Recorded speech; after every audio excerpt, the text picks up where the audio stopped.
Hello दोस्तों, जय हिंद, वंदे मातरम। स्वागत है आप सभी का आपके अपने चैनल मनोज सर में। कैसे हैं आप सभी?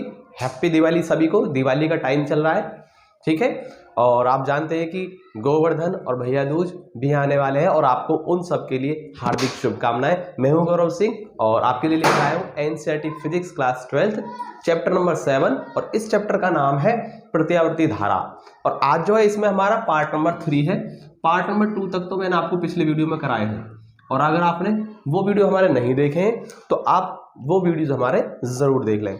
और जैसा कि आप जानते हैं दिवाली के टाइम में शोर शराबा थोड़ा सा ज़्यादा है, तो आज आपको ऐसे ही मैनेज करना होगा। देख रहे हैं आप बम धमाकों की आवाज़ें भी आनी स्टार्ट हो रही है। चैनल को सब्सक्राइब करें, मनोज सर गुरुमंत्र इंस्टीट्यूट और फिजिक्स टॉपर्स अकेडमी। अगर आपने ये चैनल हमारे सब्सक्राइब नहीं किए तो चैनल को सब्सक्राइब जरूर कर लें। देखिए आज जो हम कराने वाले हैं वो प्रत्यावर्ती धारा का वर्ग माध्य मूल मान कराने वाले हैं। और इसका ग्राफ जो होता है प्रत्यावर्ती धारा का वो कैसा होता है, कुछ इस तरीके से होता है। और ये मैंने पूरा एक चक्र लिया है और एक चक्र में लगा समय जो होता है आवर्तकाल t के बराबर होता है। कितना होता है? t के बराबर होता है। और यदि t का हम मान निकालना चाहें तो 2π/ω होता है। तो आप जानते हैं t बराबर कितना होता है? 2π/ω। ठीक है, इतना आपको समझ में आया? ये जो है आपका ये धारा का अधिकतम मान है। क्या लिखेंगे इसको? I0 लिख सकते हैं। ठीक है, ये धनात्मक अर्धचक्र है और ये ऋणात्मक अर्धचक्र है। और धनात्मक अर्धचक्र और ऋणात्मक अर्धचक्र मिलकर के पूरा एक चक्कर बनाता है। और हमको आज पूरे एक चक्र के लिए अर्थात पूरे आवर्तकाल t के लिए कितना समय यानी कि आवर्तकाल t के लिए अर्थात पूरे एक चक्र के लिए धारा का वर्ग माध्य मूल मान ज्ञात करना है। तो जैसा कि आप देख रहे हैं दिवाली का टाइम है तो बम धमाकों की आवाजें भी आ रही हैं, तो आज थोड़ा सा डिस्टरबेंस रहेगा, तो आप ठीक है मैनेज करेंगे। आगे देखिए, हम निकाल रहे हैं धारा का वर्ग माध्य मूल मान। देखिए धारा के वर्ग माध्य मूल मान को हम IRMS से प्रदर्शित करते हैं। इंग्लिश में बोलते हैं इसको root mean square value, RMS। ठीक है, धारा का यानी कि I और रूट मतलब R, मीन मतलब M और स्क्वायर मतलब S, तो IRMS। ठीक है, वर्ग माध्य मूल मान। देखिए इसको हम कैसे निकालते हैं, देखिए तरीका क्या रहेगा इसका। देखिए सिंपल सा है, धारा का निकाल रहे हैं हम धारा, तो I। ठीक है, रूट मीन स्क्वायर, तो पीछे से स्टार्ट कीजिए, स्क्वायर तो स्क्वायर कर दिया। फिर मीन का मतलब होता है एवरेज कर दिया आपने। और फिर है आपका रूट कर दिया। तो इस तरीके से IRMS को हम धारा के वर्ग के औसत का वर्गमूल होता है। ठीक है, ऐसा हम लिख सकते हैं। तो ये समीकरण नंबर 1 बन गई हमारी। आई थिंक आपको समझ में आया होगा इसको मैंने कैसे लिखा है। ठीक है, तो आप भी लिख सकते हैं इसे। अब यदि मैं धारा के वर्ग का औसत निकाल लूं, ठीक है, अलग से, और उसको उठा करके इक्वेशन फर्स्ट में रख करके अंडर रूट कर दूं तो आपका RMS निकल जाएगा बहुत आसान तरीके से। तो सबसे पहला काम हमारा ये है आज कि धारा के वर्ग का औसत निकालना है। देखिए धारा का औसत निकालना मैंने आपको पिछले वीडियो में सिखाया था। आज हम धारा का नहीं, धारा के वर्ग का औसत करेंगे। धारा का औसत ज्ञात करना मैंने आपको पिछले वीडियो में बताया था। आज हम धारा के वर्ग का औसत करेंगे।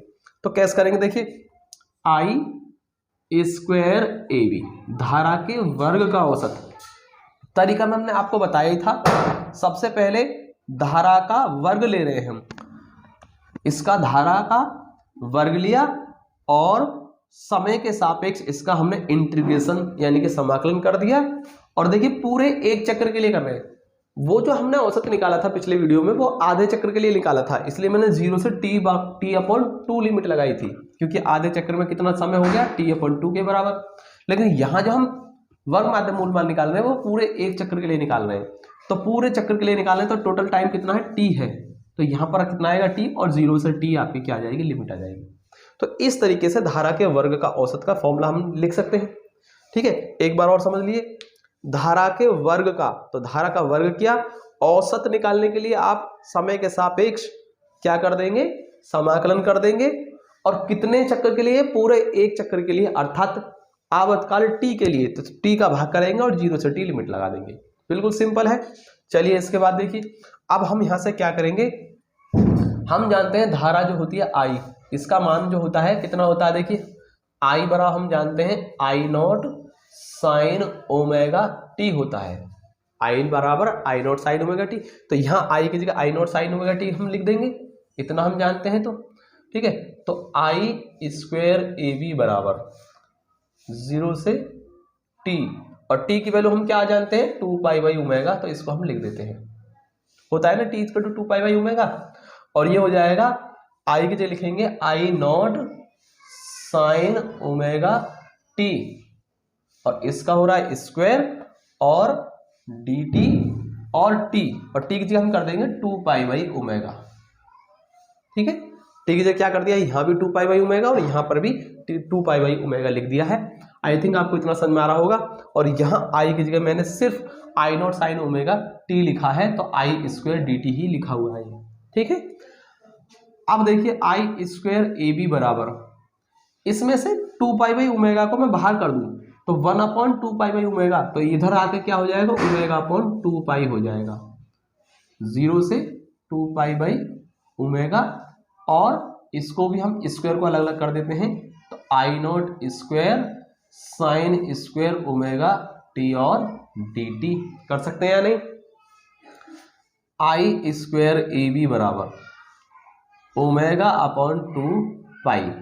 ठीक है, अब जरा ध्यान से देखें, आई नॉट स्क्वायर जो है इसे भी कांस्टेंट को बाहर कर सकते हैं, क्या बचेगा 0 से 2 पाई बाई ओमेगा और sign square omega T into D T, यही तो बचेगा। यहाँ तक आपको कोई समस्या नहीं होगी, बिल्कुल सिंपल है, आपने कर दिया होगा। यहाँ से थोड़ा सा अब आपको यहाँ से समझना होगा कि इसको करेंगे कैसे। देखिए हम जानते हैं साइन अगर थीटा होता, साइन ओमेगा टी होता, तो इसका समाकलन हम इंटीग्रेशन बहुत ही आसानी से कर सकते थे क्योंकि हम फॉर्मूला जानते हैं। लेकिन साइन स्क्वायर थीटा का कोई भी इंटीग्रेशन फॉर्मूला नहीं होता है, इसको यहाँ से हमको चेंज करना होगा इसकी हेल्प से, इस फॉर्मूले की हेल्प से। तो साइन एक फॉर्मूला होता है cos 2 theta 1 - 2 sine square theta, और यहाँ से साइन स्क्वायर थीटा का मान निकाल लेते हैं कितना होगा। देखिए इसको हम इधर ले आएंगे 2 साइन स्क्वायर थीटा, ये बचेगा 1 - cos 2 थीटा, इसको इधर ले जाएंगे और हमको निकालना है साइन स्क्वायर थीटा का मान, तो 1 - cos 2 थीटा, और ये जो 2 है आपका नीचे आ गया। तो इस तरीके से साइन स्क्वायर थीटा को 1 - cos 2 थीटा अपॉन 2 लिख सकते हैं, और इसको दिमाग में थोड़ी देर के लिए थीटा मान लीजिए आप। तो देखिए आई स्क्वायर ए बी कितना बनेगा omega I naught square upon 2 pi. देखिए जरा ध्यान से 2 pi by omega sine square theta कितना होगा 1 - cos 2 थीटा, और थीटा की जगह है आपका ओमेगा टी अपॉन कितना हो जाएगा 2। तो क्या इसको आप ऐसे लिख सकते हैं इस फॉर्मूले की हेल्प से या नहीं। आई थिंक आपको इतना समझ में आया होगा कैसे किया है। अगर आपको इतना समझ में आ गया तो आप आगे इसको कर सकते हैं। तो देखिए मैं यहाँ से थोड़ा सा रफ कर देता हूँ इसको, आपने समझ लिया होगा, इसको रफ करके यहाँ कर देता हूँ।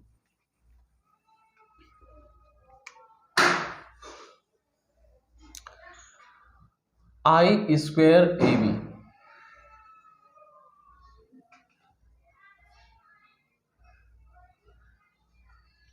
Omega I naught square upon 2 pi. देखिए इस 2 को भी है ना मैं बाहर कर देता हूं, इस 2 को मैंने बाहर कर दिया। ठीक है, अंदर क्या रहेगा 0 से 2 पाई बाई ओमेगा, लिमिट है आपकी 1 - cos 2 omega T into D T, इतना ही तो रहेगा। ठीक है, इतना बचा। अब इसको है ना आप एक काम कर लीजिए, इसको अलग अलग कर दिए, इंटीग्रेशन को 1 के साथ और cos 2 ओमेगा टी दोनों के साथ अलग अलग कर दीजिए। ठीक है, इससे थोड़ा सा आसान हो जाएगा। करना चाहे तो आप ऐसे भी कर सकते हैं, अदरवाइज आप अलग अलग करके भी आसानी से इसको कर सकते हैं। तो देखिए I square A B omega I naught square upon कितना हो गया 2 × 2 = 4, ये 4 पाई हो गया। अब यहां से मैं इसको ना इंटीग्रेशन को अलग अलग कर देता हूं। देखिए 0 से 2 pi upon omega 1 into D T, 1 के साथ अलग कर दिया, फिर माइनस है बीच में, फिर cos 2 ओमेगा टी के साथ कर दिया, 0 से 2 पाई बाई ओमेगा और कितना है cos 2 omega T into D T. क्या हम इसको ऐसा कर सकते हैं नहीं। ठीक है, आई थिंक आपको समझ में आया होगा। मैं दोनों को अलग अलग कर दिया है। अगर आपने अलग अलग कर दिया है तो उसके बाद इंटीग्रेशन कर सकते हैं आप इसका, बहुत आसान तरीके से हो जाएगा। मैं इसको इंटीग्रेशन को यहाँ करता हूँ, ठीक है, इसलिए मैं यहाँ से थोड़ा सा इसको क्या कर देता हूँ, रफ कर देता हूँ ताकि स्पेस मिल सके। अच्छा, ये इक्वेशन नंबर फर्स्ट है आपकी।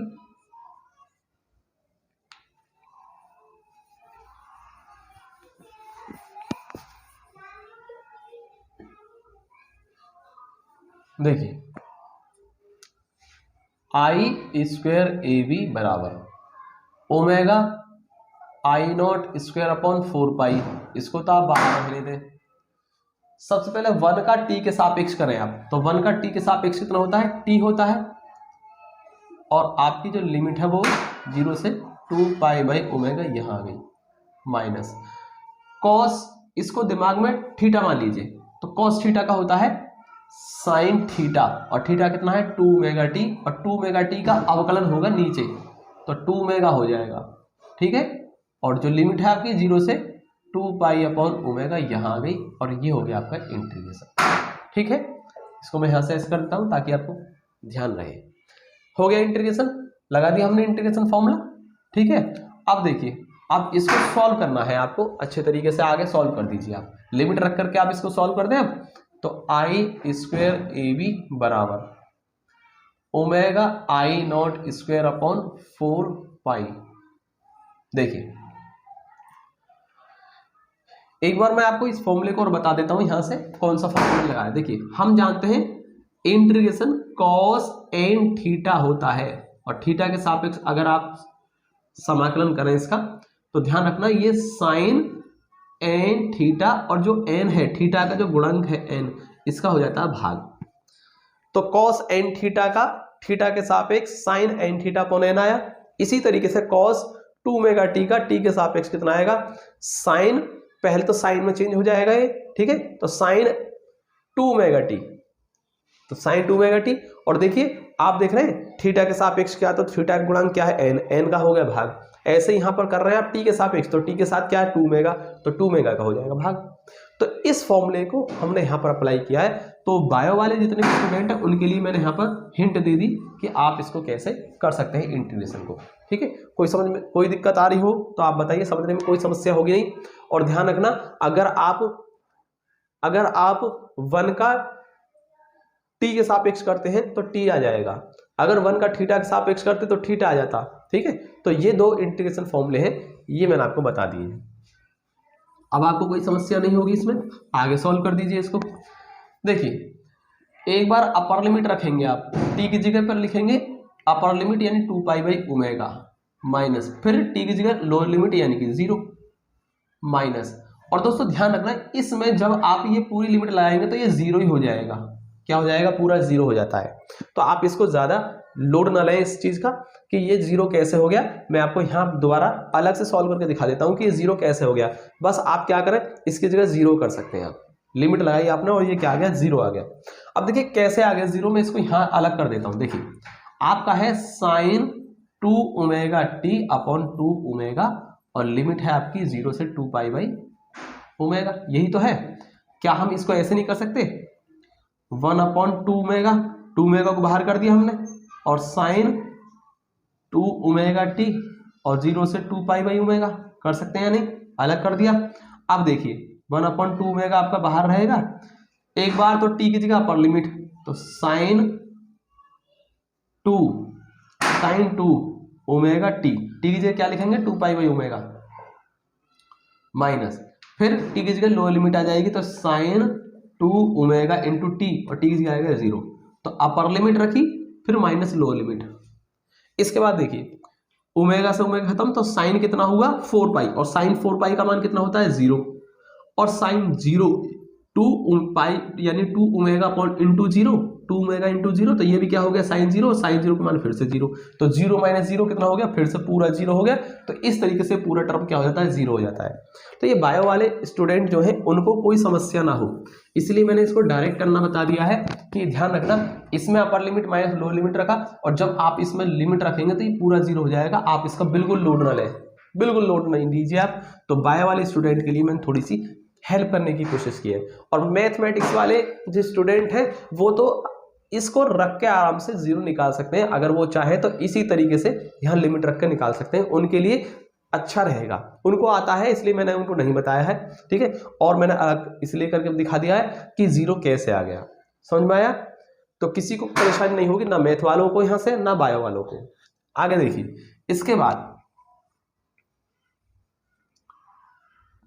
Omega I naught square upon 4 पाई, ठीक है, इनटू, देखिए ये हमारा इसमें से घट के जीरो में से घट के 2 पाई बाई ओमेगा ही रहेगा, और ये ऑलरेडी हमारा जीरो हो चुका है, तो कितना बचेगा, इतना।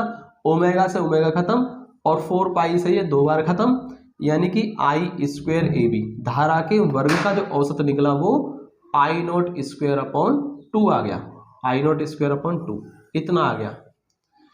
अब देखिए समीकरण नंबर 1 में रख दीजिए आप, इसको मैं यहां से रफ कर दूं, इसकी कोई आवश्यकता नहीं है। अब हमारा निकलेगा यहां से धारा का वर्ग माध्य मूल मान, हम लिखेंगे इस मान को कहां रखते हैं, समीकरण 1 में, समीकरण 1 में रखने पर जैसे आप इसको 1 में रखेंगे तो देखिए धारा का वर्ग माध्य मूल मान मिलेगा आपको, आई आर एम एस बराबर क्या है, अंडर रूट और आई स्क्वायर ए बी, और आई स्क्वायर ए बी है आपका आई नॉट स्क्वायर अपन 2, तो इसको लिख सकते हैं आप आई नॉट स्क्वायर अपन 2, यही तो निकाला हमने, धारा के वर्ग का औसत का मान कितना निकाला, आई नॉट स्क्वायर अपन 2, तो हमने इसको यहां रख दिया। अब देखिए इसको अलग अलग कर दीजिए, आप इसको अलग कर सकते हैं, आई नॉट का स्क्वायर और अंडर रूट 2, दोनों पे अंडर रूट अलग अलग कर सकते हैं। और देखिए यहां से आई नॉट का स्क्वायर, स्क्वायर से अंडर रूट खत्म हो जाता है, तो इसलिए आप क्या करें, स्क्वायर से अंडर रूट हटा दें तो आई नॉट रह गया ऊपर, ठीक है, और नीचे रहेगा आपका अंडर रूट 2, यानी कह सकते हैं धारा का वर्ग माध्य मूल मान कितना आ गया, आई नॉट अपॉन रूट 2 आ गया। तो इस तरीके से हमने धारा का वर्ग माध्य मूल मान यानी कि आई आर एम एस का मान निकाल लिया, जो कि आई नॉट अपॉन रूट 2 हो जाएगा, ठीक है, समझ में आया। अगर मैं इसी प्रकार यदि मैं धारा का निकालकर वोल्टेज, प्रत्यावर्ती वोल्टेज का वर्ग माध्य मूल मान निकालता तो क्या आता, वी आर एम एस से प्रदर्शित करते उसको, और ये हो जाता वी नॉट अपॉन रूट 2, बिल्कुल इसी के जैसा तरीका भी बिल्कुल सेम रहेगा। जहां आपने लिखा था ना आई बराबर I not sine omega T, वहां आप लिखते वी बराबर V not sine omega T, और बिल्कुल सेम टू सेम ऐसे ही करते चले जाते, तो वी आर एम एस मिल जाएगा आपको वी नॉट अपन रूट 2। और आप यहां से भी देख सकते हैं I R M S I not upon root 2 है, तो वी आर एम एस कितना होगा, वी नॉट अपन रूट 2 होगा, ठीक है। जब धारा का रूट मीन स्क्वायर निकाला तो धारा का अधिकतम मान आया, जब वोल्टेज का आरएमएस निकालेंगे तो वोल्टेज का अधिकतम मान वी नॉट आएगा। इसी प्रकार से यदि अब आप विद्युत वाहक बल का अगर रूट मीन स्क्वायर निकालते तो कितना आता, उसको हम ई आर एम एस से प्रदर्शित करते, तो यहां जाता ई नॉट अपॉन रूट 2। तो दोस्तों यहां से मैंने आपको केवल धारा का निकालना सिखाया है, वोल्टेज और विद्युत वाहक बल का आप खुद ही निकाल सकते हैं। घर पे जाकर आप ट्राई कीजिए, इसको एक बार कीजिए, उसके बाद आप वोल्टेज के लिए और ठीक है विद्युत वाहक बल के लिए भी निकालने की कोशिश करें, बिल्कुल आप इजी तरीके से निकाल पाएंगे, ठीक है। सेम तरीका रहेगा सभी का, तो आप ध्यान रखेंगे। ये वीडियो हमारा यहीं ख़त्म होता है, और अगर आपको वीडियो अच्छा लगा हो, समझ में आया हो, तो चैनल को सब्सक्राइब कर लें, वीडियो को लाइक कर दें। मिलते हैं अगले वीडियो में, तब तक के लिए जय हिंद, वंदे मातरम। और दोस्तों चैनल को सब्सक्राइब जरूर कर लें, वीडियो को लाइक ज़रूर करते रहें, कमेंट शेयर करते रहिए, ताकि हमें मोटिवेशन मिलता रहे और हम ऐसे ही आपके लिए और भी अच्छी अच्छी वीडियो लेकर आते हैं।